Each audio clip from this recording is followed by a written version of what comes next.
Horse and Friends Radio with Conrad and Raphael.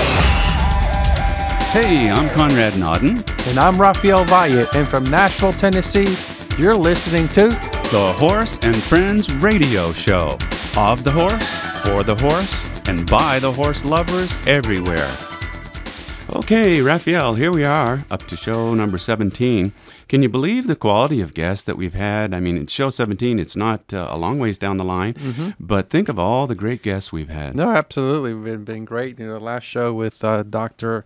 Miller, then previously Monty, and I mean, we could go on down the list, and everyone has been great and educational, and we appreciate the feedback we've been getting from the listeners. It helps us and strive for, maintain that high caliber of guests and informative different topics. And this show is no exception. Who's our guest for this show? It's Madeleine Pickens, a great philanthropist, animal lover, and a huge advocate for the American Wild Mustang, who has literally taken on and seen eye to eye to the BLM and trying to improve the lives of the wild Mustangs, and is on the verge of creating a fascinating project and an eco sanctuary for the horses where they could roam free and serve as an educational living museum for future generations, because it's amazing. They're on the verge of extinction. Who would say that an American icon as the Mustang is in threat of extinction? It's like saying the American bald eagle. Yeah. So we'll look forward to that show. But in the meantime, let's give a little attention to some of our sponsors.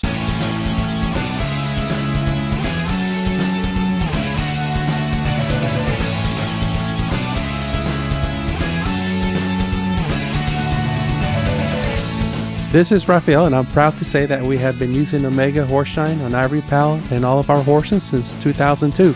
Omega Horseshine is made from stabilized whole ground flaxseed, is high in omega-3, and is all natural with no artificial preservatives. Omega Horseshine gives Ivory Pal a strong immune system, that shiny golden coat, and strong hooves that enables him to be barefoot and maintain his peak performance.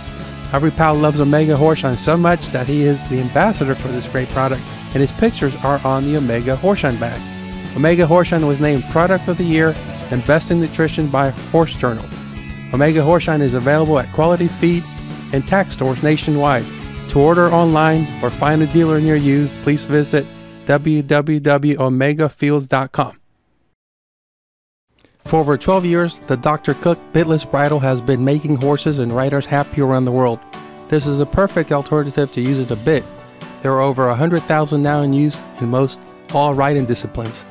With Dr. Cook's bitless bridle, communication is enhanced, trust is established, performance is improved, and harmony is achieved. Try the bitless bridle that started a revolution.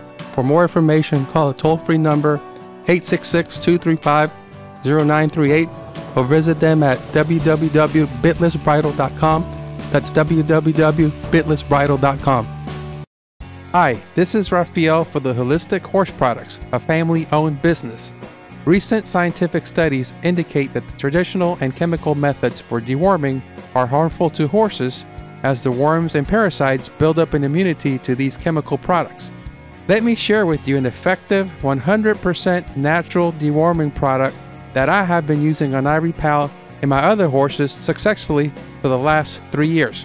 It is Omni Worm Guard Plus with Immune Boost and Probiotics by the Holistic Horse, the gold standard of all natural dewormers.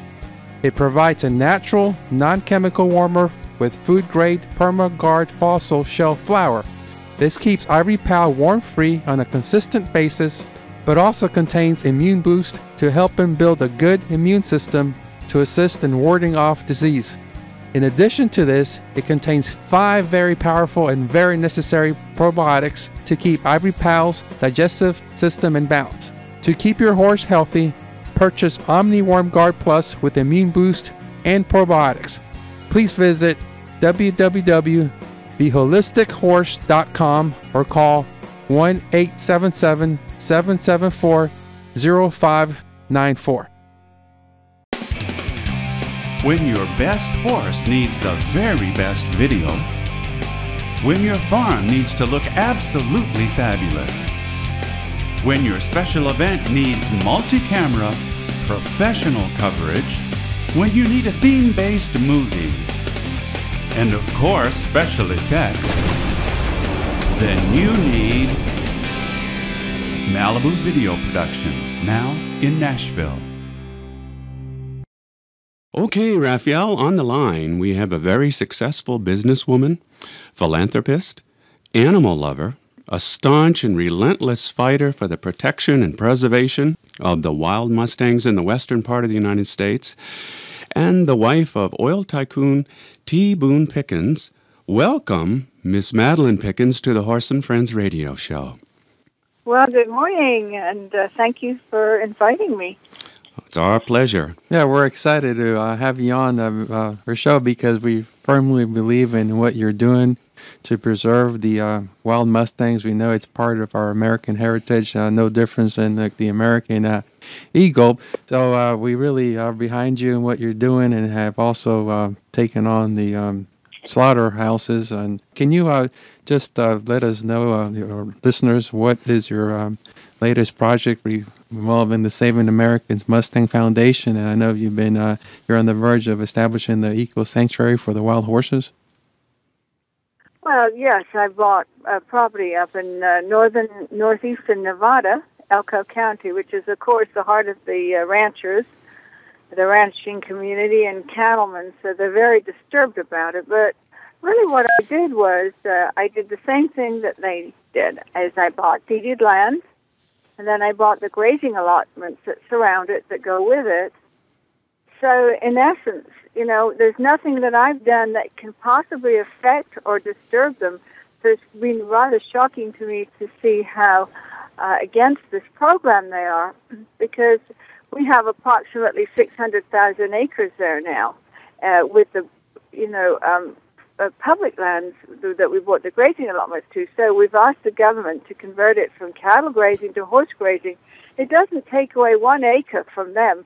They all have the same deal with their properties.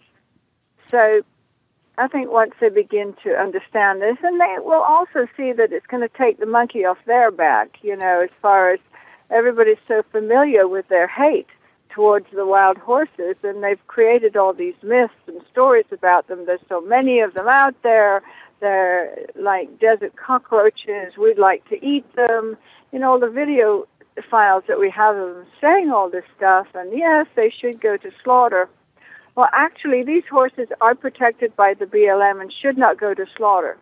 The only problem is that Conrad Burns a few years ago went in and added an addendum to the Wild Horse and Burro Act, which said that if they'd, gone through the sales ring and didn't sell, well, then you should be able to sell them in bulk, and off to slaughter you would go. I mean, nobody would know where they end up, and that's one of the problems. The other thing is that with the sovereign nations, which are a lot of the Indian tribes, especially the Paiutes, I bought over 500 horses, the Paiute horses that were headed to slaughter. I, in fact, bought them off the killer buyers from the slaughter trucks going up to be slaughtered. So it was very disheartening for me to find out what was going on there. They decided they could make more money raising cows than they could with their traditional horses, because they've not been very creative in fixing anything in their lives. So that was very, very sad to me, because there are so many wonderful tribes that really have moved forward and are doing good things for themselves and for other tribes. But this issue that you're describing and that you're involved with here, it's a major undertaking. I thought Representative Dan Burton from Indiana made a valiant plea to the government on C-SPAN there. But did he move any mountains toward what you're describing as far as improvements for you? What happens when somebody like Dan Burton picks up the mantle and goes against his fellows, it's always good, because it's showing them that it's time for change. It's showing them that what's gone on before was wrong. And it always takes, somebody with a big heart and somebody who's not afraid. Dan Burton did other good stuff before. I followed his career and seen what he tried to do for people who had lost their children overseas, and he really did go to bat and try to help them. So Dan's an amazing man that way. He will come out of the box and he will fight you if it's the right thing that you're doing. Mm-hmm. So he got a lot of pressure from Indiana, and the Farm Bureau went to him and said, you know what, we're going to support other people that are running against you. And, he's been good for Indiana. Last week, at the request of a lady named Madeleine Pickens, I met with Mr. Bob Abbey, who's the head of the Bureau of Land Management, to talk to him about dealing with the wild horses, the Mustangs that roam out west in the western states. And the Bureau of Land Management has somewhere between 35 and 40,000 of these Mustangs in pens around the country. And the cost of this is estimated to be as much as $2,500 per horse per year. And the Bureau of Land Management just yesterday or last week started rounding up another 5,000 of them to take them to holding pens and move them to Oklahoma. Now, the thing that's interesting about this is when I talked to Mr. Abbey, he admitted that they want to move these horses from Nevada 1,000 miles to Oklahoma in order to put them in these pens. Now, Miss Pickens, she is very concerned about these Mustangs because they're part of America's heritage, and she wants to protect them as much as possible. And toward that end, she bought 2 ranches, the Spruce Ranch, which has 14,000 acres in it, and the ranch next to it in Nevada, the Warm Creek Ranch, which has about another 4,000 acres. And then she got permits for another 550,000 acres so that they could put those horses on this land, protect them, and save the taxpayer money and make sure that these horses will not be put in pens and shipped all over the country. But the Bureau of Land Management is recalcitrant. They want to move these horses 1,000 miles into these pens, and they want to keep them there at a cost of as much as $2,500 per year per horse. Now, Miss Pickens says that for $500 a year, she can keep them on her range and protect them, create a kind of museum for these horses so that people can come and see them in the wild, and she would have them injected so that they can't reproduce. Therefore, they wouldn't have to worry about an expanding population of Mustangs, but they would be protected. But the Bureau of Land Management wants to move them 1,000 miles, where her ranch and her permits are within just a few months of where the horses are right now. Now, when I talked to Mr. Abbey last week, he said that they couldn't reach an agreement with Miss Pickens, that there'd have to be some major changes made over at the Bureau of Land Management in order for them to facilitate what she wants to do. This is another bureaucratic nightmare that we in this Congress should not, and I don't believe will, put up with. And I'm going to ask the Appropriations Committee to cut the budget of the Bureau of Land Management because they're wasting the taxpayers' money by millions and millions and maybe hundreds of millions of dollars. So I always find it, it's just dirty politics in Washington, and we're just, covered in bad things that are going on there. It's such a shame because people vote, their senators and congressmen in because they stand up and they make up all these stories about what they're going to do and how they're going to be so good. Yeah. And then they go to Washington and suddenly, they develop, a new surface. Right, become immune to what people want. And but I think it comes down to, you tapped onto the money part, because obviously the cattle ranchers and the other farmers have big lobby groups, so they're throwing money at these politicians' campaigns. And unless you have a Dan Burton that's willing to do the right thing, regardless of the consequences or the money, you're not getting far. I mean, it seems like it almost takes an act of Congress to accomplish what you're doing, which is totally makes sense and it's right, and it's going to save taxpayers money by moving the Mustangs over to your acre sanctuary. Over the next 10 years, if they would do my plan, and let me say this, we filled in the RFP, and, it's possible we might get 1,000 horses, but that's nothing out of the 45,000 that they have. But if they would pay attention to what they're doing with me, know that the plan works, and we took care, not on this one property, but certainly by acquiring more properties, we could save the taxpayers $1 billion over the next 10 years. Yeah. That is frightening. But, I sort of started laughing. I said, well, no wonder they don't listen. We're in debt for trillions of dollars, so suddenly $1 billion doesn't sound like a big saving. But, $1 billion here, another billion somewhere else, you can see the waste. You can see the fraud. You can see the corruption of what's going on. And most of all, you can see the stupidity of it. And they continue to gather horses. They have nowhere to put them, and they continue to gather. And they gather them because the ranchers want them gathered. Well, the ranchers are already getting a subsidy because they have subsidized grazing rights on these public lands. So there's no end to what they want. There's no end to what they get. And if I was them, I think I'd be sort of rather quiet and just go, okay, we've got a good deal here.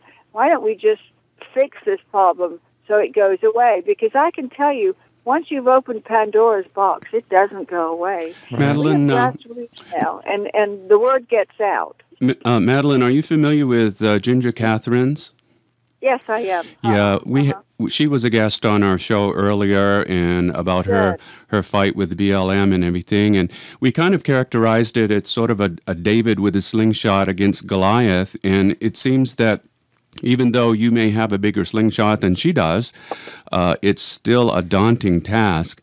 I was curious, though, what moved a girl, and if I have these facts straight, what moved a girl whose father was British and mother was Lebanese, and maybe you were born in Iraq? Is that so?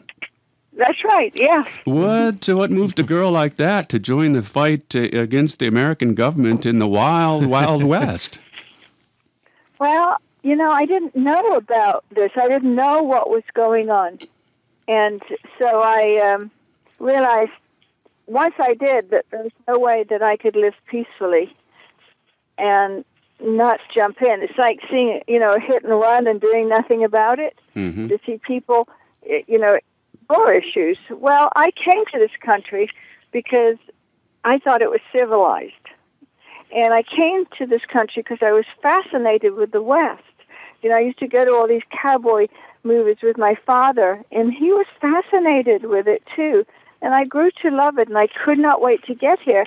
And when I found that my dream was being taken away, I realized this is like a Western movie where you've got all the bad guys that are winning right now. Yeah. And where is John Wayne? Where did he go? Where did the good guys go? Where did the Clint Eastwoods go? They've disappeared.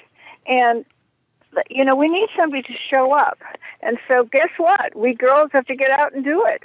Yeah, Annie Oakley style. But you do have a John Wayne with your husband there, don't you, with Boone? I certainly do. I have the best John Wayne in the world.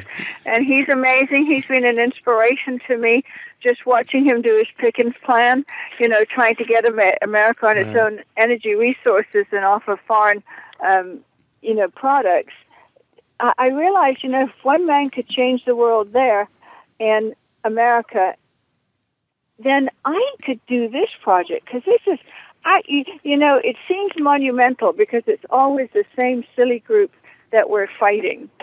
But at the end of the day, I have such a sound solution, and I feel so comfortable and so confident with it that, to tell you the truth, I think the BLM probably does want to do it, but now they're in a box because the cattlemen don't want them to do it. And, they're sort of fraidy cats in a way. They're always afraid that, but yet they weren't afraid to gather them. They weren't afraid to do all that before. Now all of a sudden they don't know how to change gears. And there are so many forces that are making sure that they don't switch gears.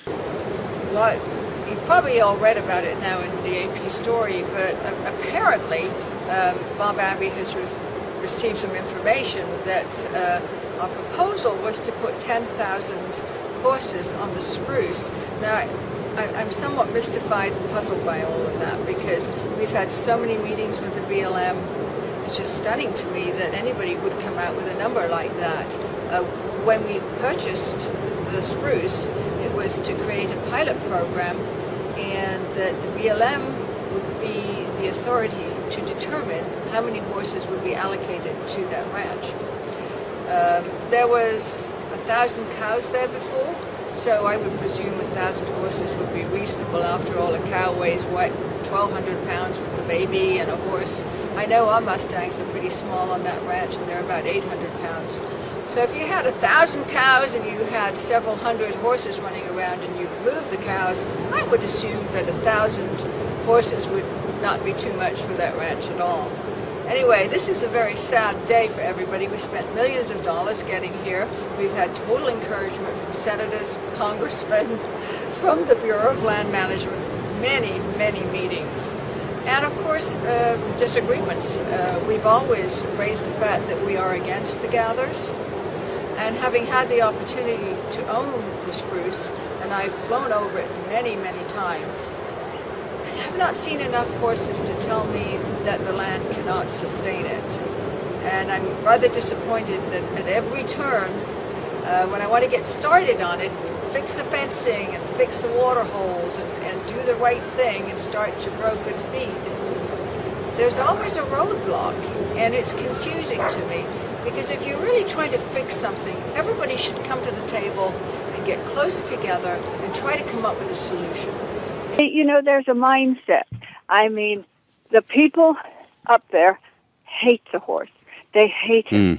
I mean, you just wonder how anybody could harbor such hate for an animal that's a vegetarian. Yeah. I mean, it eats nothing. It hurts nothing. Yeah, no, I personally find something wrong. Anybody that hates a horse or any animal, how can you, hate probably one of the most purest creatures that are still around? And I know you're a big animal lover too. You did a lot for Katrina too. So you've been involved in, with the horses and the dogs and things. So we really are behind you and commend you for taking your energy and your resources, to do right. Katrina changed my life. When I saw the what was going on with the animals down in New Orleans, I would just cry. I just couldn't stand seeing the abandonment of them. And when I went down and I got 6 airliners, loaded them up with dogs and cats, I never had such a life-changing experience. And it was wonderful for me because I really, really enjoyed physically getting in the trenches with them.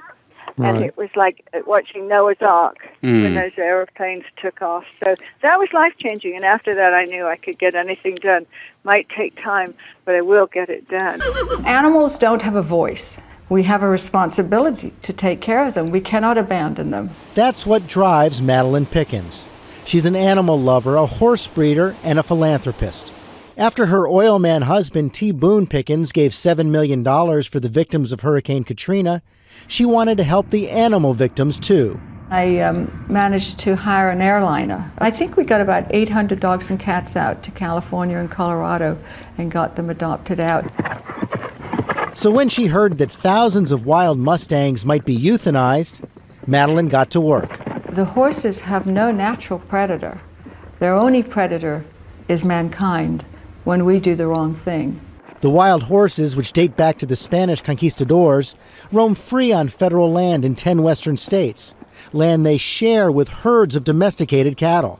To make sure there's enough food for both, the Bureau of Land Management keeps the Mustangs to about 27,000.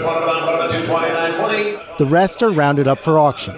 So, 210, number 3. Recently, the land available to the horses has been drastically reduced, so the BLM has had to round up more. There are now 33,000 horses in holding pens, each costing $1,500 a year to feed, each at risk. By law, if they can't be auctioned or adopted, they're killed. Could you imagine somebody suggesting that you euthanize 30,000 horses? It was abominable. Well, Madeleine, what makes it obvious the difference between you and these other groups is that you have heart and you have love for creatures that need help. Just for clarification for some of our listeners that may not be aware of BLM, of course, Bureau of Land Management, they're really only managers. They don't own these horses. No. Well, nor do the ranchers or the cattlemen. I mean, these horses are federal horses, and they belong to the people. They belong to the American people. Exactly. They're federal. And that's what's shocking to me is that they can make those decisions. And you'll have silly people, even vets come out and say, look, we've got too many of them. Why don't we feed them to starving people in other countries? Well, it's not starving people in other countries that are eating them. It's people that are paying a premium for them in Japan and Belgium and France. Canada, There's too, some silly, China. silly arguments. Oh, it comes down to all about money. But I was reading on your Saving America's Mustang Foundation website about the plan, and to me, it makes total sense, not only from what's right, but also monetary-wise. So, I mean, it's just amazing that the resistance to something that's obviously been well thought out, a good business proposal, is just going against their greed and ego and their dislike for the animal, for the horse. Well, they've got 45,000 horses now that they're warehousing, the government does, at the behest of the rancher and the cattleman. So now all the taxpayers in America are paying to look after 45,000 horses that the Bureau of Land Management took off so that the cattle rancher could get a subsidized grazing fee. And their entire allotments that they pay only amount to about $19 million a year, but yet it costs the taxpayer $70 million. So, the $19 million doesn't even cover what it costs to gather these horses. So you realize now there's another element. Somewhere there's corruption. Absolutely. Somewhere there's old-fashioned behavior where they have just got everybody thinking that there's something really bad about these horses. Madeleine, it's just silly. Madeleine, if you could, I thought this was really good because not only are you involved with trying to change something for the benefit of the horse, but could you paint us a brief picture of, you've got the Spruce Ranch, and you have some definite things in mind there regarding hikes and camping. Could you paint us a little picture of what you're envisioning for the future, if you're able to do this? Oh, it's just beautiful. We bought these teepees. Teepee tents, Indian tents, and some of them are 850 square feet. Got little villages of tents for Boy Scouts, kids at risk, everything, that you could think of. People could come, and it's an eco-sanctuary. We've got other accommodations that are going up in tents in South Africa with the gum poles so that people can come, stay there, learn about the land. How about the Boy Scouts at nighttime, camping out, campfires, storytelling, learning about astronomy as well, learning about the land, growing vegetables. I mean, there's nothing that land doesn't give you. Right. Land continues to give back, and it doesn't take from you. So I'm over the moon because I'm going, finally a place where families can come together and learn and do things together instead of going to Yellowstone and watch a geyser. Now they get to come and learn something, but they have fun. They can ride Mustangs. They can look at Mustangs.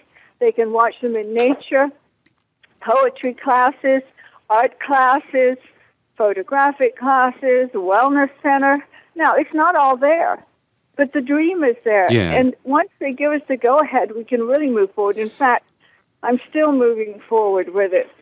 I've realized that with or without them. 30,000 wild horses are stacked in government-supported holding facilities. In fact, that's more horses than are even out free on the open range. Now, the program costs more than $70 million a year, but an ambitious plan to cut costs and improve conditions for the horses has been bottled up within the BLM for more than 3 years now, in part because cattle ranchers don't like it. The I-Team was first to report about plans for a wild horse eco-sanctuary. George Knapp is here with an update.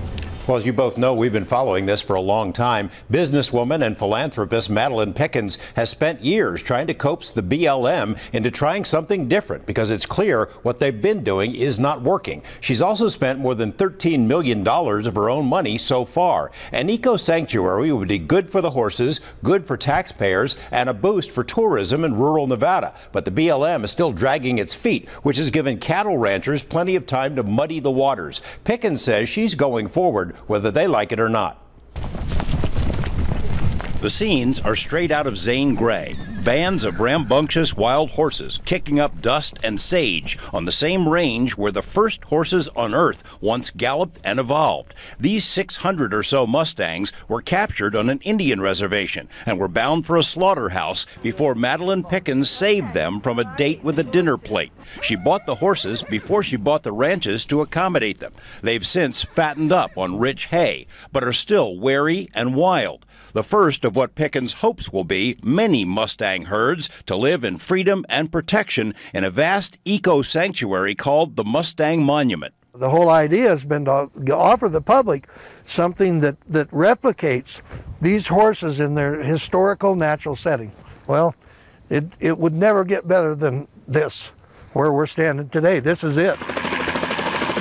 Mrs. Pickens first pitched her sanctuary idea 4 years ago, started searching by helicopter for ranch properties a year after that, and signed on the dotted line in 2011. She paid nearly $6 million for 2 adjacent ranches in Elko County, nearly 20,000 deeded acres, but more than 600,000 acres of leasable public land attached. Even by Nevada standards, it's an enormous empire, as far as the eye can see. It blows you away to think there's not room for a lot of horses out here. But that's exactly what wild horse opponents in the BLM and Nevada's ranching industry allege. This land's not big enough for both Mustangs and cows. The Elko County Commission, dominated by cattle ranchers, voted to oppose the eco-sanctuary.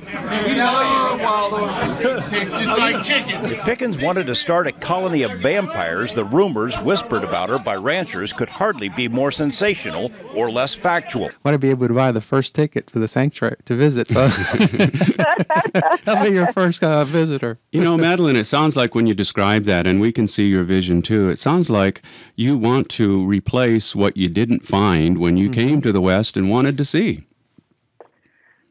You know, you're exactly right. When I came here, I would go off to Disneyland and Knott's Berry Farm, and I had a fabulous time. I loved it. I was fascinated, but I kept looking for that West. Where was it? And I realized it doesn't exist, and I started to think the wild horse doesn't exist. Only when I found out about it did I really start praying and came up with this solution. So I feel very good about it. You should. Do I still have an uphill battle? Yeah. You know, it's sad, but it's just like a war. You know, you've got to capture people, you know, emotionally and show them this is the right way. Change your ways. We can fix it because we have a solution. You know, that's what this whole show, the Horse and Friends radio show, is about. It's all about natural horsemanship, the lack of abuse of a horse in order to get him to love you and do the things that are good for you and him as partners. Respect, and all of that. And so you're taking it another step into the wild where really the heart needs to stay there. You can't just treat these animals differently just because they're wild. In fact... No, they're a natural resource. You know, we've thrown part of America away. Well, all I can say is that I look forward to all of you coming to Mustang Monument. Absolutely. And sharing the experience with us. We will. Say a prayer that we get all this done. We're going to get it done. It's just sometimes, you know, they'll slow me down. Even with my billboards out there now they want to look at the pictures and see what we're saying. And well, it's just silly stuff. And what can our listeners do? Can they contact their senator, congressman? Let's just go full force here. Refer everybody to my website, Saving America's Mustangs. And we ask you to sign up and become a supporter, and then when we send out a blast, we inform you about what we're doing. We have buttons for you to press so that you can send a letter to your congressman or your senator or the BLM, and numbers make a difference. They've started to pay attention because we've got hundreds of thousands of people with us, in fact, millions. That's great. And, they're resistant, this group of people, but we will prevail.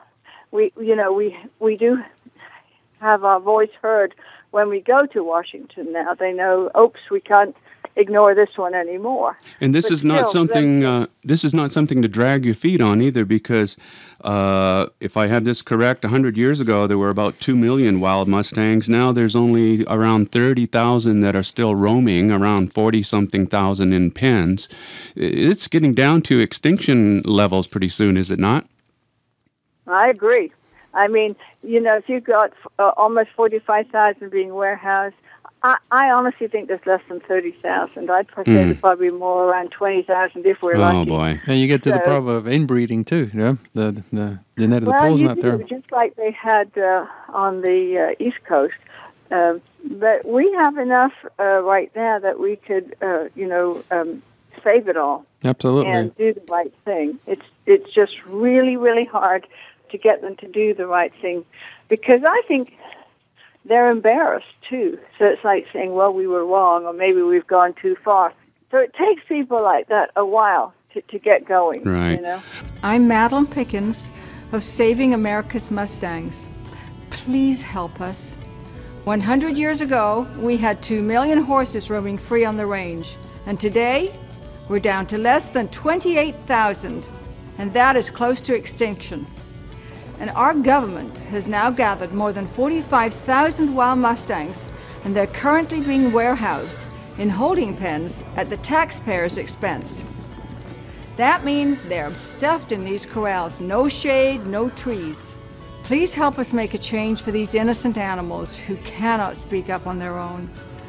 This issue has sparked emotion in supporters all over the world, but with your help, we could garner so much more awareness for this important issue. Hi, this is David Foster, and you can't tell from where the camera is right now, but this is a very horse-friendly house. We have a huge picture there of horses. All the family rides. We're horse people. And bringing the Mustangs home would be absolute music to my ears. Have you ever looked into the eyes of a horse? They have such soul. I've been a horse lover all of my life, and I cannot stand by knowing that these animals may go extinct, and many Americans aren't aware that they can prevent this. They say diamonds are forever. Well, I think wild horses should be too. My name is Robert Wagner. One of my most memorable characters I played on TV was Jonathan Hart. However, I have to say that my real heart, H-E-A-R-T, belongs to our wild mustangs and where they're going to live. Now let's all come together to bring our wild horses back home, back on the range where they belong. If we all speak out together, there is no way that we cannot be heard. Let's unite and bring the mustangs out of their holding pens as soon as possible. Wild horses are symbols of the American West, of our very culture. They are protected under federal law, and it's time for our federal agencies to abide by federal law and give the animals the space and the protection they deserve in the American West. Well, we're 100% behind you, Miss Madeleine Pickens, and you're doing a wonderful work. We know you're against huge obstacles, but we're going to do our part to help give you some more support. All of our listeners, by the way, are horse owners and horse lovers. It's a targeted equine audience, and so they're all going to be interested in your point of view. Wonderful. Thank you so much. Well, thank you so much. Yeah, we really appreciate it. Great. You have a great lesson with your. You're very kind. Thank you. And everybody remember SavingAmericasMustangs.org. We sure will. Thank you very much, Ms. Pickens. Bye-bye. Okay, wow. What a great interview. Oh, well, absolutely. Very gracious lady. Very powerful, passionate. Oh, yeah. Full of heart. And, humble. all the right motives for doing what she's doing, Spending a lot of her own money. Personal time and energy. And willing to save the government tons of money, and yet still up against a formidable blockade, huh? Yeah, against Darth Vader, yeah? Yeah. But all the right, material is there to make it a success. Oh, it makes total sense. Like I mentioned during the interview, I looked at her business plan and vision, and it's a win-win situation if you could just get the BLM and the government to change their corrupt and closed-minded ways. It's like, how can they argue against something that's not only right, but also fiscally responsible. Yeah. Now, she's a high-profile guest as well because, she was on HLN with Jane Velez Mitchell, Good Morning America program. Right. She was on ABC News with George Stephanopoulos talking about her big cause. Advocate. Fox News with Neil Cavuto talking about it. And the good thing about our listeners is that they're all targeted equine lovers and supporters. So hopefully we'll help advance her cause with this issue that's so important. And remember, our listeners, you could go to the Savings America's Mustangs Foundation to get a wealth of information there and to join the cause, because I think we're really on the verge of a major breakthrough and just need that little push, Hopefully so. Well, that was a great show, and we're going to keep up the momentum here. Who is going to be the guest on our next show? Well, our next guest is another one of the top natural horsemanship trainers, Chris Cox. They'll know all about him, won't they? Oh, absolutely. So it'll be interesting to see his perspective and philosophy on natural horsemanship, in addition to what we learned from Pat Pirelli and Mighty Roberts, kind of continue on the lines of the natural horsemanship. Yeah. What's nice, too, about our interviews is we get an opportunity to delve right into the inner core of the person themselves, not just the persona of horse trainers and a few techniques. Right. We get to see how they really feel about what they're doing, about what's happening in the equine world, and I think it makes it really interesting, a perspective that you can't find just anywhere. No, because most of the time you get their DVDs or you see them in a clinic, you're seeing their end product, right? But we kind of dive in to see what is it that made them be who they are now, the lessons, and it's interesting that it's like kind of having a conversation over dinner, because they feel comfortable, and most of the topics or conversations don't focus on their personal side, just get right down to the training techniques, but you kind of miss something if you don't understand what the person's been through and how they evolved. And they share some personal things. Wasn't it Pat Pirelli that said his mother said, well, congratulations, after 30 years, you're an overnight success. Absolutely. Or he said, he's a starving cowboy. I mean, struggling. You see him now, filling arenas and so forth. The horse is eating, but I'm not. Yeah, and now he paid his dues. So, it gives you a whole amount of even more respect for them. And I'm sure Chris will share some of the same personal stories, just like Mighty Roberts, too. He had a lot of adversity. Really, really so. Well, that's another great show, and I guess we'll call that one a wrap, too. So, folks, thanks for tuning in, as they say, and be sure to be watching for our next episode coming soon. Until then, happy trails, everybody. Hey, Raphael, I bet you can't do this. Horse